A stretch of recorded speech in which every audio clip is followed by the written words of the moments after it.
Saudara pendengar di segenap penjuru tanah air, selamat bergabung dengan Lumen Indonesia. Lumen Indonesia siap melayani Anda setiap hari.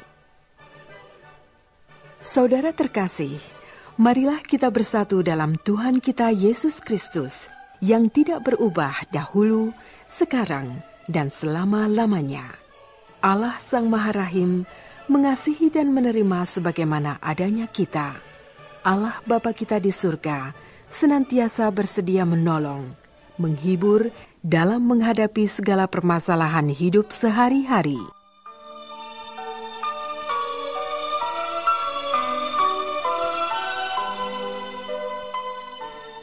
Saudara-saudari, marilah kita mendengarkan renungan dengan judul Andalkanlah Tuhan.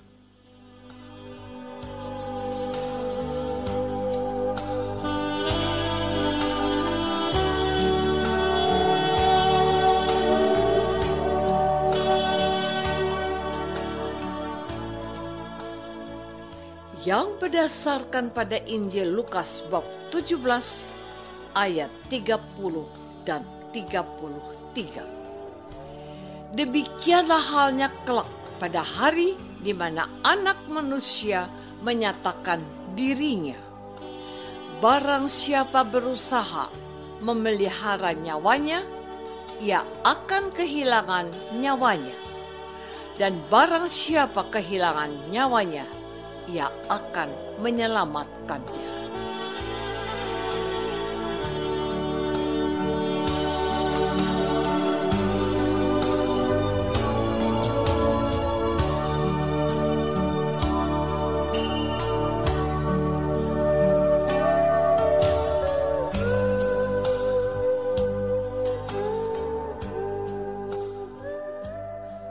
Dalam nama Bapa dan Putra dan Roh Kudus. Amin. Saudara-saudari terkasih dalam nama Tuhan Yesus Kristus. Pada saat ini, dunia kita tidak sedang baik-baik saja. Peperangan terjadi di beberapa belahan dunia. Banyak orang yang mati karena peluru, artileri, bom, bahkan rudal atau peluru kendali. Ada juga banyak nyawa melayang karena kelaparan dan kemiskinan. Banyak orang tewas sia-sia, bukan saja karena perang dan kelaparan, tetapi juga karena bencana alam seperti banjir, tanah longsor, angin puting beliung dan gempa, bahkan tsunami. Sungguh menyedihkan situasi dunia kita dewasa ini. Apakah Tuhan membiarkan ini terjadi? Pelantun lagu dalam puisi Ebit G. Adik menuliskan peristiwa ini dengan nada tanya. Mengapa Tuhan mulai bosan melihat tingkah kita yang penuh dengan salah dan dengan dosa-dosa? Atau alam mulai bosan bersahabat dengan kita? Lalu, apakah kita harus bertanya pada rumput yang bergoyang untuk mendapatkan jawabannya? Tentu saja tidak. Kisah orang-orang yang terkubur air bah di zaman Nuh karena tidak percaya pada Tuhan. Juga istri Lot yang mau mencari selamat dan melanggar perintah Tuhan, lalu menjadi tiang garam. Banyak orang mengandalkan kehebatannya dan mengabaikan campur tangan dan kuasa Allah. Ini salah siapa? Saudara-saudari terkasih, sudah saya katakan kemarin bahwa hari kiamat atau akhir zaman itu tidak seorang pun yang mengetahuinya. Hanya Bapa yang mengetahuinya. Jadi, kalau ada ramalan besok akan terjadi akhir zaman, atau bulan depan atau tanggal sekian, pernyataan itu tidak bisa dipertanggungjawabkan. Sebab pikiran Tuhan bukanlah pikiran kita. Keputusan Tuhan lebih sempurna dari pandangan sempit manusia. Demikian pula, hari esok seseorang tidak ada dalam kendali siapapun. Orang bijak mengatakan, orang yang sudah tua bukan berarti mendekati ajalnya. Orang yang sakit-sakitan belum tentu mendekati kematian.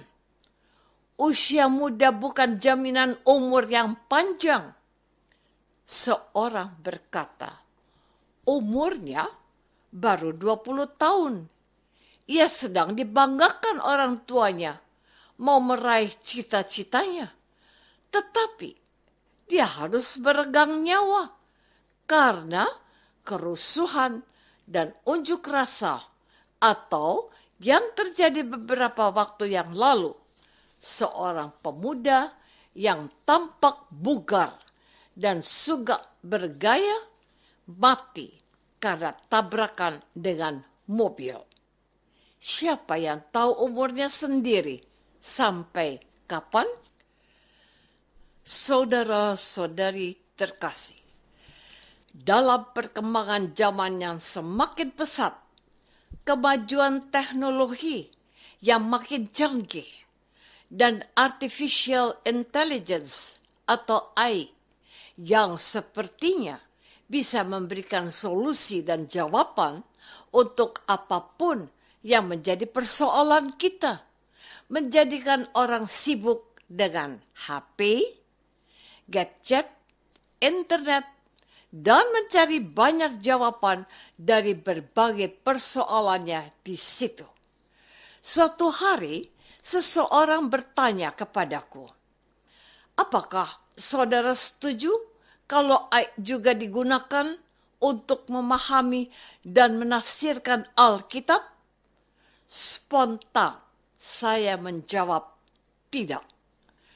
Namun, mungkin banyak orang senang menggunakan kemajuan teknologi AI ini untuk berbagai bidang demi kemajuan dan bahkan untuk efisiensi. Saya hanya mau mengatakan kepadamu bahwa kepandaian manusia, kecanggihan teknologi bisa jadi melemahkan iman kita untuk tidak lagi bersandar dan mengandalkan Tuhan. Orang tidak lagi mau datang ke gereja untuk merayakan Ekaristi karena lebih mudah mengikuti perayaan itu melalui live streaming atau siaran langsung di televisi. Padahal cara ini dihadirkan untuk menjawab kesulitan yang disebabkan oleh kasus COVID-19 yang lalu, yang khususnya untuk orang-orang yang mengalami hambatan serius sehingga tidak dapat hadir di dalam gereja. Namun, beberapa orang enggan ke gereja dan hanya mengikuti Ekaristi dari rumah atau tempat lain di luar gereja. Padahal orang-orang ini tidak sedang sakit atau memiliki halangan serius. Apa pendapatmu tentang hal ini? Saudara-saudari terkasih, untuk kasus yang terakhir yaitu live streaming ini sudah tidak dianjurkan atau lebih tepat dilarang bagi mereka yang tidak memiliki halangan serius. Sebabnya apa? Karena mereka tidak akan mengalami hadirat Allah yang menyapa mereka secara langsung bersama umat beriman yang lain, terutama untuk dapat menerima tubuh dan darah Tuhan dalam komuni kudus. Yang menjadi poinnya, ada faktor yang dapat menghambat seorang beriman yang berdalih dan menyikapi hubungannya dengan Tuhannya semaunya saja dan berprinsip. Kalau bisa live streaming, mengapa harus ke gereja? Apakah Anda mau menjawab hal seperti ini? Tuhan meminta keterlibatan dan komitmenmu. Kalau mau menjadi murid Tuhan Yesus, jangan mengandalkan apapun selain Tuhan. Nuh percaya pada Tuhan, dan Tuhan menyelamatkan dia dan anggota keluarganya dan makhluk-makhluk yang ada dalam perahunya. Sebaliknya, istri Lot tidak memperhatikan perintah Tuhan. Ia menoleh ke belakang dan akhirnya menjadi tiang garam. Jangan takut untuk setia pada perintah Tuhan.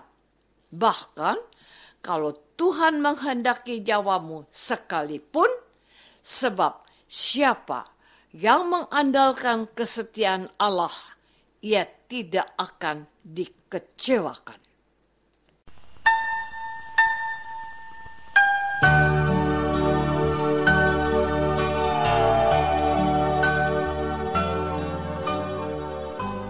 Saudara terkasih, marilah kita masuk dalam saat hening sejenak untuk meresapkan renungan yang baru saja kita dengar bersama dalam kehidupan iman kita masing-masing.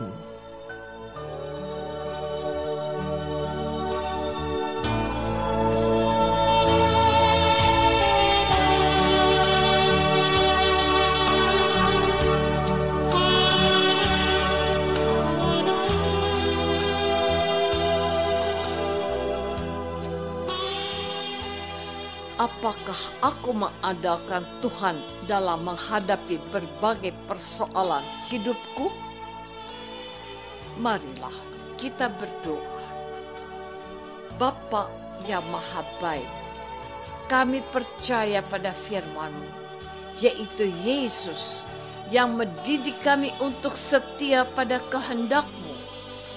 Dia telah memberi kami contoh kesetiaan dengan wafat di salib. Bantulah kami untuk mengandalkan Yesus Kristus, Tuhan kami. Amin. Semoga kita semua selalu dinaungi dan dibimbing oleh berkat Allah yang Maha Kuasa. Dalam nama Bapa dan Putra dan Roh Kudus. Amin.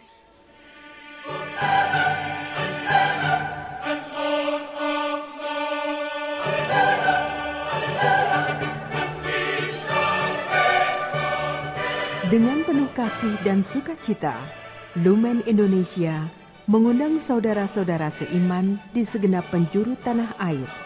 Sekiranya ada tanggapan ataupun saran, kirimkan surat Anda ke Lumen Indonesia. Terima kasih atas perhatian Anda. Sampai berjumpa lagi dengan Lumen Indonesia pada waktu dan gelombang yang sama esok hari.